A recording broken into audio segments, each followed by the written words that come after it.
اسرائیل کی تازہ ترین کارروائی جس نے پوری دنیا کے مسلمانوں کو بے چین و بے قرار کر دیا، گاؤں گاؤں، شہر شہر، ملک ملک، ہر طرف اسرائیل کے خلاف مظاہرے، اس کی دہشت گردی اور ظالمانہ تشدد و بربریت کی چوطرفہ مذمت، مسلمان تو مسلمان، غیر مسلم بھی اس کے ظلم و ستم کے خلاف آواز بلند کی۔ ہر طرف اسرائیل کی تباہی و بربادی کی دعائیں ہو رہی ہے، فلسطین کی فتح، غیبی نصرت، امداد کے لیے ہر طرف اللہ کی بارگاہ میں ہاتھ اٹھائے گئے ہیں، اور ایسا ہی ہوگا انشاءاللہ۔ فلسطین کو فتح و کامیابی نصیب ہوگی اور سرزمین فلسطین میں نعرہ تکبیر کی صدائیں گونج اٹھے گی اور فتح کا جشن ضرور منایا جائے گا۔ اس سے یہ بات تو یقینی طور پر معلوم ہوتی ہے کہ جس طرح کا تعلق مسلمانوں کا مسجد حرام یعنی خانہ کعبہ سے ہے، قریب قریب ایسا ہی تعلق ہر مسلمان کا مسجد اقصی اور سرزمین قدس سے بھی ہے۔ اور حال ہی میں ہم نے اس کا مظاہرہ کیا کہ کوئی بھی ایسا شخص نہیں ہے جو ایمانی حمیت و غیرت رکھتا ہو اور فلسطین کے تعلق سے غمزدہ اور افسردہ نہ ہو۔ لوگوں کو دیکھا گیا کہ صبح صبح اخبار و رسائل کو دیکھنے اور ان کے ذریعے حالات معلوم کرنے کے لیے لپکتے ہیں۔ جہاں تک ہو سکا مسلمان اپنے قلب و جگر کے ساتھ فلسطینی مسلمانوں کے ساتھ شریک رہیں۔ مکانات کی تباہی، معصوم بچوں کا قتل عام دیکھ کر ہماری عورتوں تک کی آنکھیں بھر آئی۔ انہیں افسردہ دلوں اور آبدیدہ آنکھوں نے اسلام کے شیر، فلسطینی نوجوان اور بچوں کی دینی غیرت اور ایمانی جرأت کا لمحہ مشاہدہ کیا۔ انہوں نے کس طرح بے جگری سے کھلے سینوں کفن میں لپٹے ہوئے سروں اور ایمانی ہتھیار سے لیس ہو کر صہیونی کی گولیوں اور بموں کا مقابلہ کر رہے ہیں۔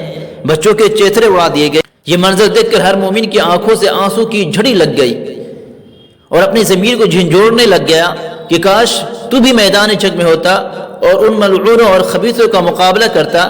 بے ساختہ ظالم کی تباہی کے لیے اللہ کی بارگاہ میں ہاتھ اٹھ گئے اور ان فلسطینی بچوں اور عورتوں اور شہریوں اور نوجوانوں کے عزم و حوصلہ کو سلام کرنے کو جی چاہ رہا ہے۔ مسلمانوں نے یہ ثابت کر دیا کہ یہ مسئلہ فلسطین صرف عالم عرب کا مسئلہ نہیں ہے بلکہ عالم اسلام اور پوری ملت اسلامیہ کا مسئلہ ہے۔ نیز ہر طرف اسرائیلی پروڈکٹ کے بائیکاٹ کی مہم چلائی گئی جس میں کالج کے اسٹوڈنٹ بڑھ چڑھ کے حصہ لیا اور اس کا کافی اثر بھی دکھائی دیا۔ کوئی بے غیرت و بے حسی ہوگا جو ان کو استعمال کر رہا ہوگا، ورنہ ایسا بھی ہوا ہے کہ بچوں نے پیپسی کی وغیرہ کی فرمائش کی تو والدین نے سمجھایا کہ یہ دشمن کی بنائی ہوئی چیز ہے، اس کو ہم استعمال نہیں کریں گے۔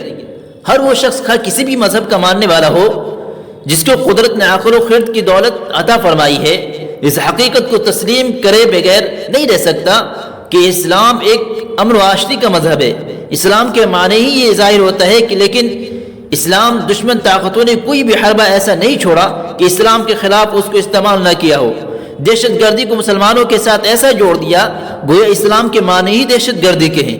نج اسلام دہشت گردی کی ہی تعلیم دیتا ہے۔ اسلام اور مسلمانوں کے خلاف جتنے بھی پروپیگنڈے اور سازشیں رچی جاتی ہے، ان سب کے تارے عالمی دہشت گرد تنظیم اسرائیل سے جا کر ملتے ہیں۔ کسی بھی ملک میں مسلمانوں کے خلاف کوئی بھی کارروائی ہو، اگر دیکھا جائے گا تو اس کے پیچھے اسرائیل اور امریکہ ہی کا ہاتھ ہوگا۔ اسرائیل کی منمانی اور ہر درمی کا عالم یہ ہے کہ وہ فلسطینیوں کے ساتھ جو چاہے گزرتا ہے۔ ظلم یہ ہے کہ رہنما یعنی عالم کی زبانوں پر تالے لگے ہوئے ہیں کہ وہ اسرائیل کو دہشت گرد نہیں کہتے، لیکن بیچارے فلسطینی اگر اپنے وطن، اپنے عزت آبرو، اپنے مذہب کے دفاع کرنے کے لیے کوئی اقدام کرتے ہیں تو ان کی زبانوں کا تالا کھل جاتا ہے، وہ ان اقدامات کو دہشت گردی کا عنوان دے دیتے ہیں۔